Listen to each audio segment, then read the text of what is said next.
Welcome to session 9. We're going to be finishing the chapter 3 of the book of Judges, and we're going to take a peek at 7 verses in another book in the Bible that really seems to parallel and be part of this time period. And actually it makes a lot of sense when you see it as part of this time period. So I'm visiting my parents for vacation, and so I asked them to help me with the scripture reading, some of the scripture reading. And so we're going to listen to my father read the first portion of the scripture for today. I invite you to look at the book of Judges, chapter 3, verses 12 through 23. And then after he speaks, and I'm going to be splicing these together, after he reads, then we will talk about what he has just read, and then we'll continue on from there. And here's my dad. Okay. Once again, the Israelites did evil in the sight of the Lord. And because they did this evil, the Lord gave Eglon, king of Moab, power over Israel.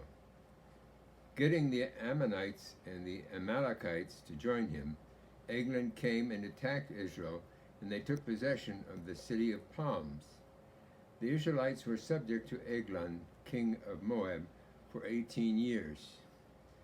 Again the Israelites cried out to the Lord, and he gave them a deliverer, Ehud, a left-handed man, the son of Jerah the Benjamite. The Israelites sent him with tribute to Eglon, king of Moab. Now Ehud had made a double-edged sword about 1.5 feet long, which he strapped to his right side under his clothing. He presented the tribute to Eglon, king of Moab, who was a very fat man. After Ehud had presented the tribute, he sent them on their way, the men who had carried it. All the idols near Gilgal he himself turned back and said, "I have a secret message for you, O king." The king said, "Quiet," and all his attendants left the room. Ehud then approached him while he was sitting alone in the upper room of his summer palace and said, "I have a message from God for you." As the king rose from his seat, Ehud reached with his left hand and drew the sword from his right thigh and plunged it into the king's belly. Even the handle sank in after the blade, which came out the back. Ehud did not pull the sword out, and the fat closed in over it. Then Ehud went out to the porch.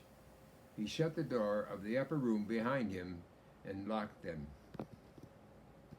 Well, now that we've heard the first half of the story, I want to point out a few things. First of all, Moab. Who are the Moabites?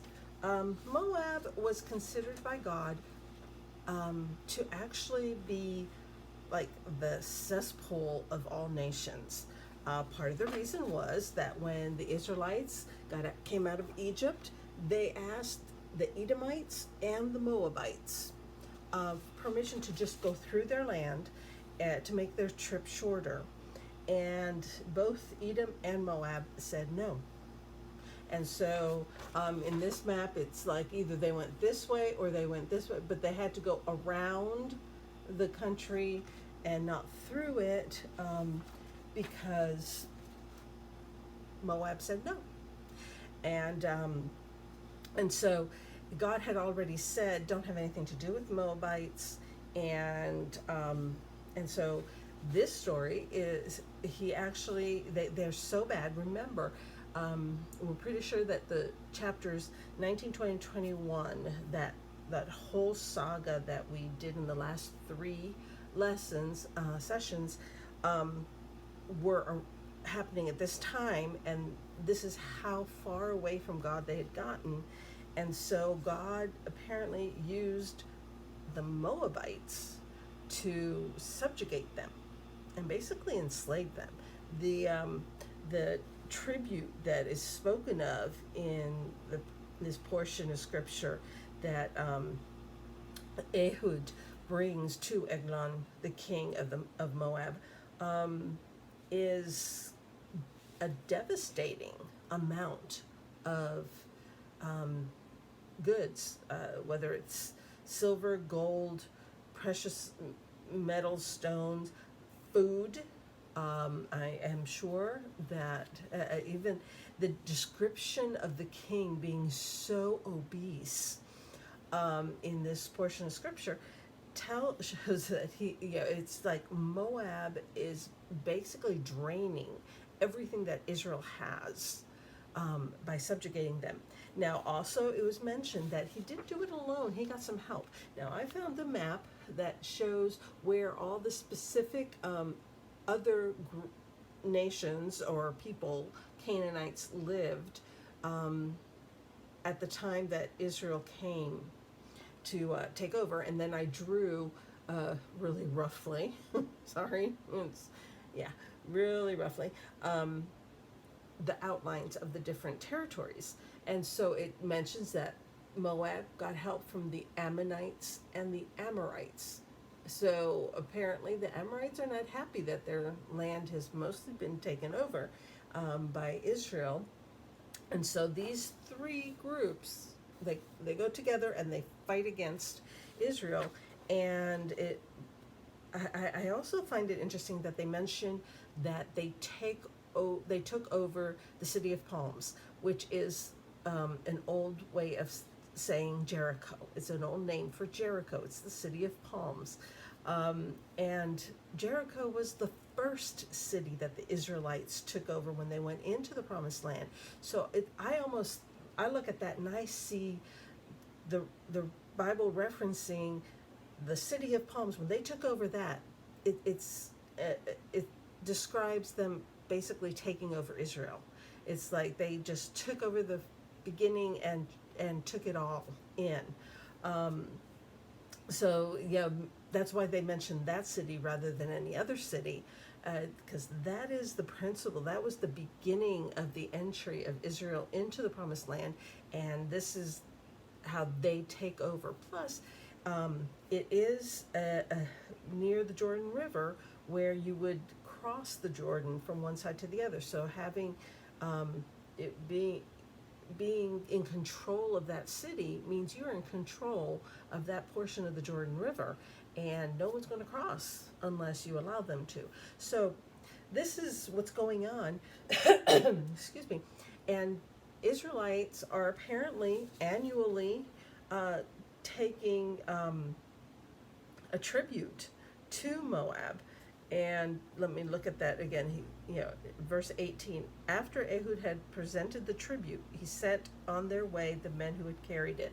So it was plural men. It was a lot. And so this is the subjugation that Israel is under at this point. Now, the story doesn't end there. Ehud manages to kill the king. He's left-handed. He hides the sword on his right thigh, and he pulls it out and he plunges it into the king. And it mentions how he's so fat it just envelops the sword. Kind of gruesome thought. And then he locks things up and escapes, while the servants think that Ehud is in the restroom. But then they find out that he is dead. And this is, and Ehud is the liberator the Israelites have been pleading for.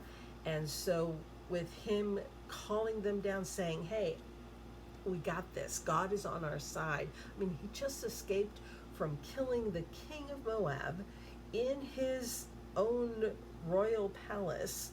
And he has escaped and has made it there. So then the next section is what he does once he gets back home. And for that, I'm reading it, and so I'm going to pause this now so that you can watch that section, and then we'll come back and finish this portion of our study.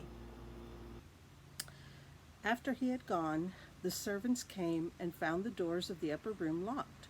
They said, "He must be relieving himself in the inner room of the house." They waited to the point of embarrassment, but when he did not open the doors of the room, they took a key and unlocked them. There they saw their Lord fall into the floor dead. While they waited, Ehud got away. He passed by the idols and escaped to Seirah. When he arrived there, he blew a trumpet in the hill country of Ephraim, and the Israelites went down with him from the hills, with him leading them. "Follow me," he ordered, "for the Lord has given Moab, your enemy, into your hands." So they followed him down, and taking possession of the fords of the Jordan that led to Moab, they allowed no one to cross over. At that time they struck down about 10,000 Moabites, all vigorous and strong. Not a man escaped. That day Moab was made subject to Israel, and the land had peace for 80 years. The last verse. After Ehud came Shamgar, son of Anath, who struck down 600 Philistines with an ox goad. He too saved Israel. Okay, so I kind of got ahead of myself in explaining that. The servants, the servants waited, and the king of Moab was found dead, Eglon, and Ehud led 10,000, he led Israelites, and they killed off 10,000 Moabite soldiers and took over the crossing of the Jordan River, which again is in that Jericho area. So now we're looking at this again, going, okay, they have taken over, and now they have basically subjugated the Moabites. So here is a complete reversal of power. And then I love it that they were under the subjugation of Moab for 18 years, but under Ehud, they have the land had peace for 80 years after this. But of course, we have this one judge that has one verse to his name, and that's Shamgar. And that's the end of this chapter. And it says, after Ehud came Shamgar, son of Anath, who struck down 600 Philistines with the ox goad. He too saved Israel. I'm thinking that 80 years is because they had 40 with Ehud and then 40 with Shamgar. That's the way I read this. I'm not saying that it's exact, or maybe it's at this, very quickly after. I don't know. But it's interesting that he has this one note. But this is where also we meet for the first time the Philistines, truly, in the book of Judges. The Philistines, which come from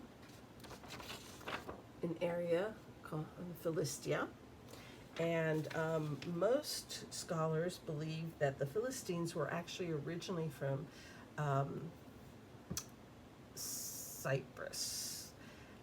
They were the Mycenaean Empire that somehow all of a sudden disappeared from Cyprus. There were earthquakes or something happened in Cyprus, and they were seafaring people. So they got on boats and ended up in this area and were basically renamed the Philistines in Philistia. So this is the first time we actually see something about the Philistines. But I told you we were going to read from another book, and that really parallels the story about Ehud, Eglon, the Moabites. And keep in mind that Ehud is only the second named judge. So we're at the very early part of the time of the judges. So I invite you to turn to the next book in the Bible, the book of Ruth. And for this, I have asked my mother to read this section for you. And so I will pause myself and put Mom in. And let's listen to the first 7 verses of the book of Ruth, chapter 1, 1 through 7. Ruth chapter 1, verse 1. In the days when the judges ruled, there was a famine in the land, and a man from Bethlehem in Judah, together with his wife and 2 sons, went to live for a while in the country of Moab. The man's name was Elimelech, his wife's name Naomi, and the names of his 2 sons were Mahlon and Chilion. They were Ephrathites from Bethlehem, Judah, and they went to Moab and lived there. Now Elimelech, Naomi's husband, died, and she was left with her 2 sons. They married Moabite women, one named Orpah and the other Ruth. After they had lived there about 10 years, both Mahlon and Chilion also died, and Naomi was left without her 2 sons and her husband. When she heard in Moab that the Lord had come to the aid of his people by providing food for them, Naomi and her daughters-in-law prepared to return home from there. With her 2 daughters-in-law, she left the place where she had been living and set out on the road that would take them back to the land of Judah. Interesting. Here we have Elimelech and Naomi and their sons Mahlon and Chilion leave Bethlehem because there is a famine. It doesn't say that there is a drought. It just says that there is a famine. And they go to what country? They go to Moab. I look at this and I look at chapter 3 of Judges, and first of all, we know that Ruth, who this book is named after, will later go back with her mother-in-law to Bethlehem and meet up and ultimately marry Boaz. Boaz, we know, is the son of Rahab and Salmon. But Rahab is the woman who helped the spies when Israel first went into Jericho to check it out before they took over the land. These same cities keep on coming up: Bethlehem and Jericho and the country of Moab. It almost is like God's going, do you notice this?